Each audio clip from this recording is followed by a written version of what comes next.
faire un résumé sans dévoiler la fin. Mais disons, en gros, c'est l'histoire de mon policier, Francis Pagliaro, qui est dans presque tous mes livres. Et dans Stigmate, mon policier est appelé à voir un homme en prison qui est en prison depuis 21 ans pour meurtre. Alors, c'est un pharmacien, entre parenthèses. Et c'est un homme qui s'automutile.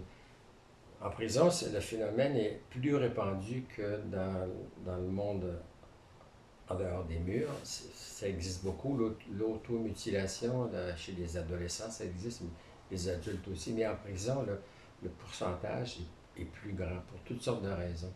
Alors, mon policier rend visite à cet homme-là pour lui faire avouer un crime qu'il ne veut pas avouer parce que c'est trop grave. Et c'est probablement, d'après le psychiatre de la prison, c'est probablement la cause de ces mutilations. Mais ce qui arrive, c'est que ça fait pendant plusieurs années, Pagliaro va rencontrer cet homme-là. C'est des réunions informelles. Euh, il fait souvent ça dans ses journées de congé ou quand il passe par là. Mais cette fois-ci, ce qui est spécial, c'est que le prisonnier lui donne un dessin. C'est un dessin d'enfant, ce qui semble être un dessin d'enfant. Alors Pagliaro est un peu surpris de ça.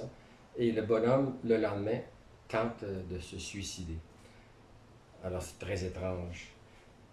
Les gens du ministère de la Sécurité publique lui demandent à Pagliaro de faire enquête sur cette tentative de suicide.